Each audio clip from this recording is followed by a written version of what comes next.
So hey guys, we are back with another video, and in this video we are going to talk about the AI engineering scope in India in 2025.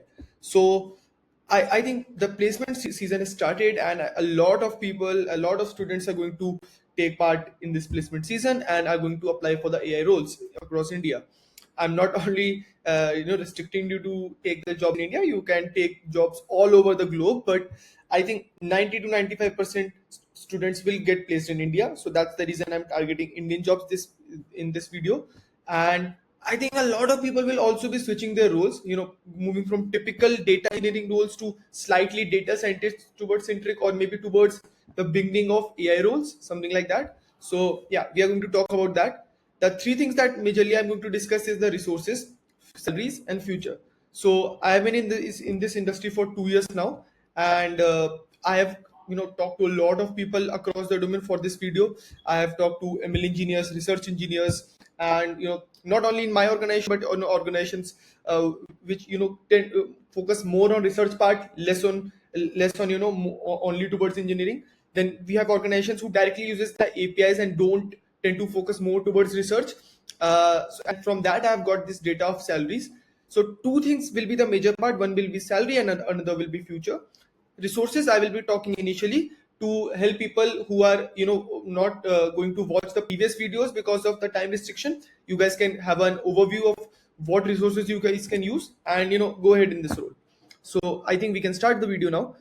When it comes to the first thing, when it comes to who I am and what I have done in past, I am a ML engineer at Yellow.ai, and I have worked on major research projects in the company. Most of the time I work on the RAG pipelines and sometimes on the core LLM experiments too.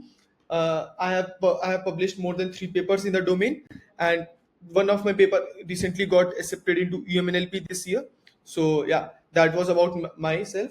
Now coming to the sources part, which is the initial part of the video, I think YouTube and freecodecamp.org is still the best resource I would recommend you guys if you are very new to this domain. You want to learn about, let's say, NumPy, Pandas, or scikit-learn, because these libraries are the very base, right? They create the base of what you're going to do as students. Because obviously you won't have access to big GPUs, right? You won't be able to fine tune big models like that. So you at least need to know the very basic core of data science, right? So I would recommend you guys blindly go search on YouTube freecodecamp.org and watch the data science videos. They are really good. Second thing is, when you are going to enter the mathematical domain, I would recommend this book. I used it, Mathematics for Machine Learning, and it's a really good book. Then you have Essence of Linear Algebra by 3 Blue 1 Brown. It's also a really good YouTube channel. You are going guys can learn a lot of things from there. If you are pretty much new to the mathematical domain and have no prior knowledge about how basic linear algebra works, but I think a lot of students who are in the AI domain currently and are trying to become an AI engineer have learned about this linear algebra concepts during their school days. I think during ninth and 10th standard. So, but yeah, why not give it a shot and revise all the concepts and then move ahead. Third thing is one of the best courses by Andrew Ng. I think everyone know about this course. Whoever is starting their journey in the AI and ML field, and they are in first, second, third year. This machine learning specialization on deep learning.ai, I think it's on Coursera, the best course available for AI. It will provide you everything that is needed to master the basic AI concepts, and mathematical stuff and stuff. So you guys can do it, and the Jupyter notebooks that are provided in that course, you guys can keep them with you, the code and everything, so that in future, if you're revising things, you know. Stat course by Josh Stan.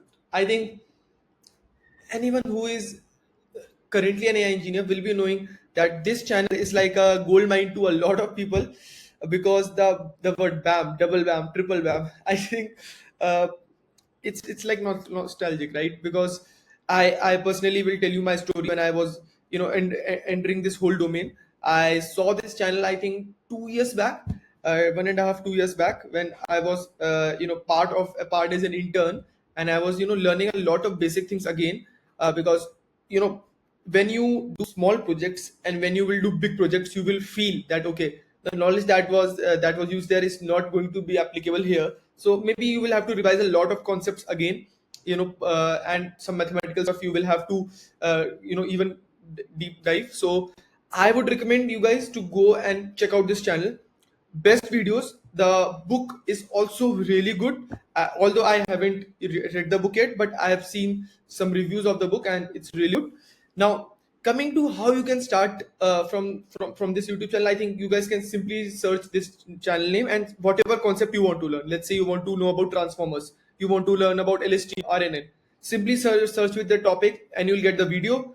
Make notes, and you can revise those notes every 1 week, 2 weeks, and concepts will be crystal clear. That is what my recommendation will be. Now, let's come to the roles, right? What are some famous roles that exist in the industry? One thing is data scientist, I already told you. Then you have ML engineer, AI engineer, applied. I've not written the exact word. Applied science, applied engineering concepts engineer. Then you have the research engineer, research scientist.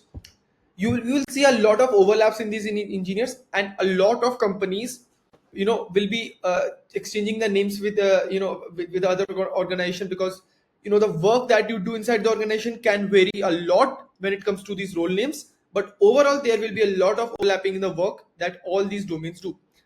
I think I was talking to one of my friend who is in Google, right? He said obviously inside the organizations you don't have these engineer names, right? You yourself create these engineer names.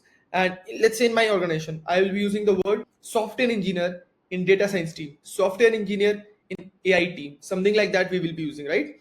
Because overall you are a software engineer and you are working for a particular domain, and that will be your specialization, right? So yeah, when it comes to research roles, they can not only be part of organization but also research institutes, and they pay really well.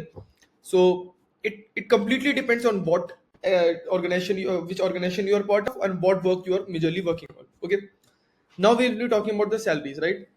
We will be starting with the fresher and beginner roles in India. That what is the salary that you can expect and get. So the lower range is starting from 8 LPA, and the higher range you can take it to 1920 LPA. Okay. When I say lower range 8, I'm not saying that all organizations provide, but I have talked to a lot of friends of mine who are in AI domain, and they are also fresher, and they started job 1 year, 6 months back, and they all are getting at least above 8 LPA. And I also had a look on a lot of organizations which offer these kinds of roles in India, and I think majority of them are offering above it, right? At least 8 or above it. And the highest range that you can get is till 20, you can say. I have seen people in 19 majorly, that 19 is the major in hand that you get. And this 18, 8 and 19 which I'm telling you, this is the in hand that you get. Not I'm not talking about all the incentives and overall package. That can vary, right? You can get a 40-45 LPA package and your in hand will be 15-16. That can happen in India. Actually that can happen across the globe, but just in body. Now, SD2 roles in India. When I'm saying SD2 here, I am talking about the MLE 2, or you can say data scientist 2, whatever you want. But we are, going from fresher to one role above. Okay, that can start from the lower range, can start from 15 LPA. I've seen one of my known senior working as an SD2 in the AI field and getting a package of around 16 LPA. So the lower range can start anywhere from 15 and it can go till 30. I'm not saying it will stop at 30, but this is at least you will be getting between this 15 to 30. This will be the 90%. This will be the range that 90% people will be getting, right? Now, I would recommend you guys that once you are looking for if you're switching from SD1 to SD2 and you're shifting in domains, I don't think directly you will be able to switch because the domain difference too much. So you can work in that domain for, let's say, 6 months, 1 year, and then you can switch accordingly for the promotion part. Now SD3 rules. The lower range is 26 and high range can go till 70. I believe you guys have seen people, a lot of people get easily getting SD 60, 65, 70 in India when it comes to SD3 role. Okay, not a big thing. And you guys can say that okay, 26 and 70 is too much, right? You previously were telling 15, 30, that was a 15 lakhs gap. Here previously it was 11. Now you have increased to, I think, how much? 30. That will be 44, right? 44 LPA gap. But this will vary. The SD3 role package can vary across organization. It can vary too much. I think a lot of Indian startups are providing a lot of money to the SD3 roles, because they will be the one who are going to most of the time lead the team in a lot of things. So you need to have a really good person who is leading the team, right? Now, staff engineer and higher roles in India, but people who have surpassed these D3 roles as senior staff engineers, or even higher than that, fellows and stuff. So what is the salary package you can expect there? That can be starting from 40 LPA to 90 LPA very easily, because you have even gone one step higher, and now you are going to take the decisions which are going to impact the business of the company. So you obviously, every organization will want that, okay, we need to have a person who is going to take so good decisions that it is going to result in profit for our organization, right? So that you can expect really easily, that I can expect a package of 40 LPA when it comes to staff level roles. Okay, now how long you're going to take for each? I think freshers is pretty, I think, easy to judge. Okay, you are starting in this particular thing. You can start as an intern, then a fresher, or maybe you can work 1 year in one company, then switch to another. That will also be counted as a fresher or beginner role only. SD2, you can start anywhere after 2 years. Once you have, you have 2 years of experience, you can think of as SD2 role. SD3 takes time. At least you will require 5 to 6 minimum. I'm telling you, minimum 5 to 6 years of experience to get this role. Some people can say, okay, I got it in 4. Definitely, it can also vary, across organizations and the performance you give to the company, because performance is all that matters, right? So yeah, staff engineer takes at least 9 to 10. Some people will again say 8 years. Again, it comes to performance and organization, but majorly 9 to 10 years. Okay. And when now we'll talk about the future, right? What is the future of these roles in India? The AI specific roles. How much do you think it is going to sustain? And are there loads of job openings coming in the future? Let's see. So this is an article from 10th March 2025 on Economic Times. It is saying, they have increased every year by 21%, the Bain study shows. And, the annual rate of salaries is also increasing by 11%. Now, they are saying we will have over 2 million AI jobs for the graduated students by 2027. Now, it's only 2025. 2 years, they are saying 2 million AI jobs. I doubt that. Won't say that this is an accurate data to take a career on. That okay, you will think that okay, 3 years down the line, I am blindly taking AI role because we will be having 2 million jobs. I really doubt that. Also, seeing the current geopolitical situations, jobs are not increasing that much in India. But okay, what is my personal take from experience? And you guys already know, I also own a MLOps community. I'm part of the organizer team.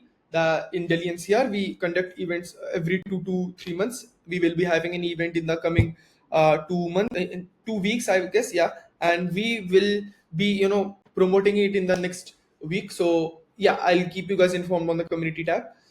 Now, from that event, I talked to a lot of ML engineers, AI people. That what is your take on this, right? Because that is the source where I get to interact with these, real world people who actually work on AI problems, and suggest their companies to do take actions.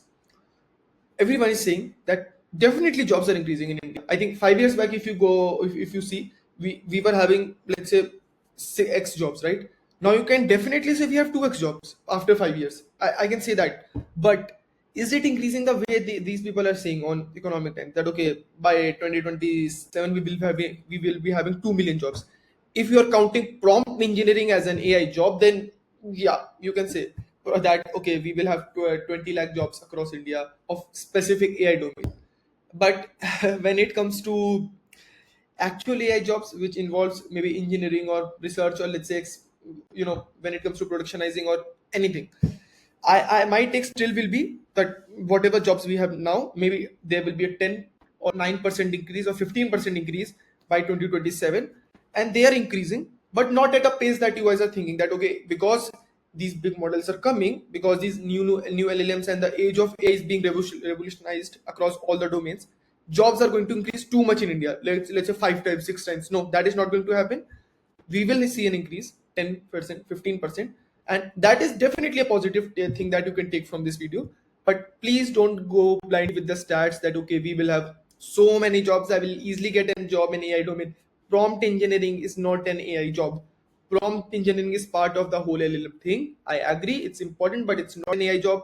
A lot of companies are hiring saying prompt engineering as AI jobs. No, they are not. Okay, so take your take your decision accordingly, that what you think. Do you really want to pursue your career in AI because you have an interest? If yes, no, hop on. If you have an interest, I would again say that obsession usually beats talent. You'll get a job, no doubt. What happens. But if you're just coming to this domain because you are thinking that because of all the hype going around AI, that okay, AI is going to take over all the jobs. AI jobs are the one which are going to be left, right? People who are working on actual AI, not the ones who are working as software engineers. No, that is not happening, at least now. For few years that is not happening. And I would still say that AI is helping in productionizing things faster, not removing the role of engineers. We have seen companies who have removed engineers, taken help from AI. What has happened to them? What happened to cloud? I think Cloudflare 3 days back. We all know. Okay, so don't go by the words of what these big organizations or news headlines are saying. Takes your decision smartly by considering all the actual world facts and hit the ground reality. Okay, and see what you need to do. So yeah, guys, that was it for the video. I hope you guys learned something new, and if you are sitting in the placement, all the very best. I hope you guys get a job which you guys are aiming for. And for the ones who are trying to switch, all the very best again. I hope you guys get the switch that you have been planning for really long now. So thank you and have a nice day.